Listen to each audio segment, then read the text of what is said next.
Hello friends, welcome back to my channel share market knowledge academy. आज मैं आप लोगों को एक नया चीज़ बताने वाला हूं। आज इस सेबी की तरफ से नया रूल आया हुआ है फ्यूचर एंड ऑप्शन ट्रेडर्स के लिए। तो बहुत दिनों से सेबी इसके बारे में बहुत कुछ बोल रहा था कि नए नए रूल्स आने वाले हैं, और लोग भी बहुत स्पेकुलेट कर रहा था कि 40 लाख रुपए मार्जिन चाहिए ऑप्शन में ट्रेडिंग करने के लिए। इस टाइप के बहुत सारे लोग बहुत कुछ बोल रहा था। तो सेबी ने आज स्पष्ट कर दिया कि किस में क्या चाहिए, कौन सा एक्सपायरी का क्या इशू है, सारा चीज़ सेबी ने आज एक्सप्लेन कर दिया है। तो यही सारा चीज़ मैं अभी आपको बताऊंगा। तो सेबी ने अभी 6 रूल बताया है फ्यूचर एंड ऑप्शन ट्रेडिंग के बारे में। वही सारा चीज़ मैं अभी आपको एक्सप्लेन करूंगा एक एक पॉइंट से। तो सबसे पहले मैं बता दूं कि मैं इसमें नया हूं, तो मेरा अगर वीडियो अच्छा लगे तो मेरा चैनल को जरूर सब्सक्राइब कर लेना और पूरा वीडियो जरूर देखना, ताकि सभी अब जो रूल है वो आप बारीकी से समझ लें।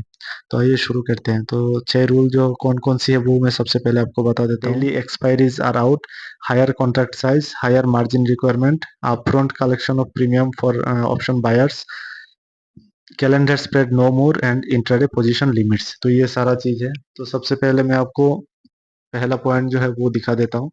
तो सबसे पहले जो पॉइंट है वो है डेली एक्सपायरीज आर आउट। तो इसमें क्या है कि क्या बोला है, लोगों का जो मन में डाउट था और जो अभी रूल वगैरह है उसमें क्या है वो चीज मैं बता देता हूँ। The regulator noted that they are expiry day trading in index options when option premium are low is large is speculative. मतलब जो एक्सपायरी के दिन जब लोग ट्रेडिंग करते हैं ऑप्शन वगैरह में, उसका प्रीमियम बहुत ही कम होता है और इसके वजह से ये बहुत स्पेकुलेटिव टाइप होते हैं। मतलब ये हम कोई अनुमान नहीं लगा सकते हैं कि इसका क्या कहाँ से कहाँ तक पहुंच सकता है। तो stock exchanges offer contracts that expiry every day of the week. तो अभी क्या हो गया, एनएससी और बीएससी दोनों मिलके रोज ही एक्सपायरी हो रहा है।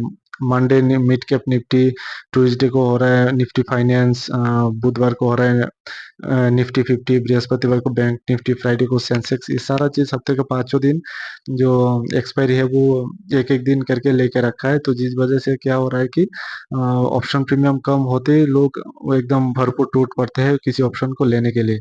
और इसका जब एक रिसर्च किया गया है तब देखा है कि जस्ट फॉर कुछ ही मिनट्स के लिए ऑप्शन को होल्ड किया जाता है, ताकि अगर प्रॉफिट हो तो हुआ, नहीं हुआ तो लॉस लेके लोग निकल जाते हैं। तो ये सारे चीज हुआ एक पॉइंट बाय इंक्रीज वॉलेटिलिटी, जिसकी वजह से मार्केट में बहुत ज्यादा वॉलेटिलिटी क्रिएट होता है। तो फ्रेंड्स ये एक बहुत ही सेबी के लिए एक बहुत ही एक चिंताजनक विषय था जो एक्सपायरी में हो रहा था। तो इसके लिए सेबी ने अभी क्या बोला है, all this has implications for investor protection and market stability with no discernible benefit or sustained capital formation। तो अभी क्या कर रहा है कि सेबी हफ्ते में बस एक एक्सचेंज का बस एक ही एक्सपायरी कर सकता है और बाकी सारे मंथ एंड पे एक्सपायर होगा। जैसे मंथली एक्सपायरी होता है उस टाइप का बाकी सारे का मंथली एक्सपायरी होगा। जैसे एनएससी के पास अभी क्या है, निफ्टी भी है, बैंक निफ्टी है, मिड कैप निफ्टी है। तो उसमें क्या है कि अभी हफ्ते में ये तीनों में से किसी एक को ही वो चूज कर सकता है वीकली एक्सपायरी के लिए, और बाकी जो भी दो बचा है वो अभी क्या करेगा, मंथ एंड पे मंथली एक्सपायरी में कैलकुलेट होगा। तो ये एक है, आई थिंक आप ये समझ गए होंगे। चलिए देखते हैं नेक्स्ट कौन सा है। तो नेक्स्ट पे क्या आ रहा है, higher contract size. The current contract size और सेट इन 2015। तो 2015 में करंट कॉन्ट्रैक्ट साइज को सेट किया गया था कि कौन सा फ्यूचर वाले का कितना, फ्यूचर एंड ऑप्शन का कितना कॉन्ट्रैक्ट का साइज होगा। मान लीजिए एसबीआई का 3000 है, अभी पहले 3000 था, अभी 1500 हो गया है। तो इस टाइप का क्वांटिटी जब वो एक्सचेंज 2015 में सेट किया था। तो अभी क्या है कि शेयर का वैल्यू कम ज्यादा बहुत में हो गया, तो इसमें अभी सेबी चाहता है कि इसमें ओवरकम हो और इसमें रूल वगैरह चेंज हो जाए, जितना कॉन्ट्रैक्ट साइज था उसमें चेंज हो जाए। तो सेबी का रिप्लाई यही है कि given the inherent leverage at higher risk in derivative, this recalibration of minimum contract size in tune with the growth of the market would ensure that an inbuilt suitability and appropriate criteria for participants in is maintained as intended। तो अभी सेबी चाहता है कि इसमें changes हो और contract size वगैरह में चेंज हो, जिसके वजह से लोगों को लेने में कोई दिक्कत ना हो, और हायर जिसमें बहुत सारे में कि हायर मार्केट वैल्यू है तो वो सब भी चेंज करेगा उसके हिसाब से। आई होप ये भी पॉइंट आप समझ गए होंगे। तीसरा कौन सा है, तीसरा में आता है हायर मार्जिन रिक्वायरमेंट। पहले क्या होता था आपको सेबी ने, ये बहुत पहले की बात है, आप अगर कोई फ्यूचर का ट्रेड करते थे लगभग 10-15 हज़ार रुपए में आप ट्रेड कर सकते थे इंट्राडे में। तो अभी क्या कर दिया, उसके बाद इसका कर दिया कि मिनिमम 10% होना चाहिए, नहीं तो 15%, किसी का 20% कर दिया कि इतना अमाउंट होना चाहिए आपके अकाउंट में, तब जाके आप फ्यूचर में इंट्राडे वगैरह कर सकते हैं।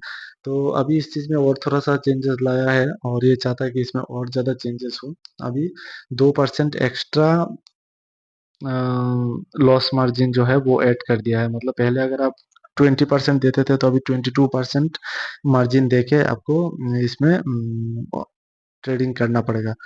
तो सेबी ने अभी ये भी बोल दिया कि अगर मान लीजिए वीकली एक्सपायरी जो इंडेक्स कॉन्ट्रैक्ट है वो अगर 7 तारीख को है, और अदर जो वीकली और मंथली एक्सपायरी वो अगर 14, 21 और 28 को है, तब जो सेवेंथ वाला जो आपका एक्सपायरी है उसमें एडिशनल 2% आपको एक्सट्रीम लॉस मार्जिन और देना पड़ेगा।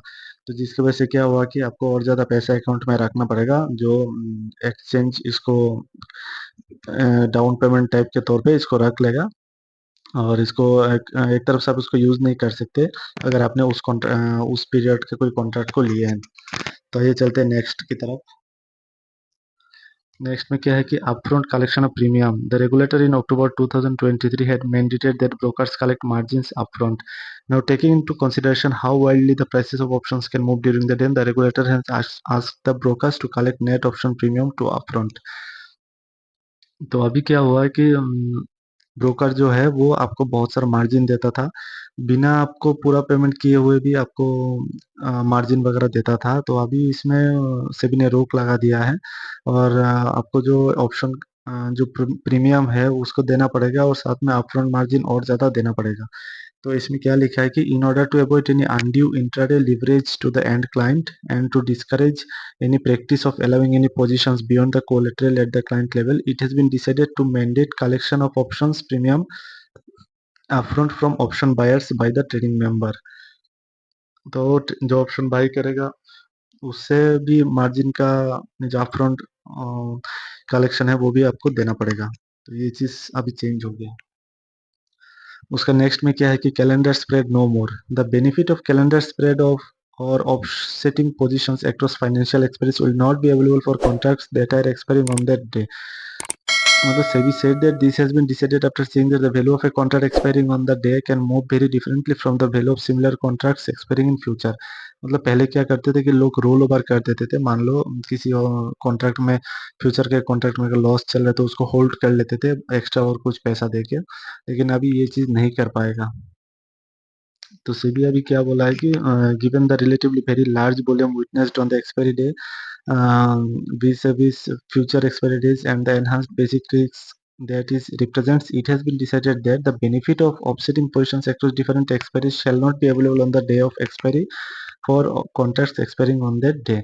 तो ये चीज भी आपको बताया गया कि ये आप नहीं कर सकते हैं करके। नेक्स्ट क्या है कि intraday position limits, the position limits of index contracts are now captured on the end of every day.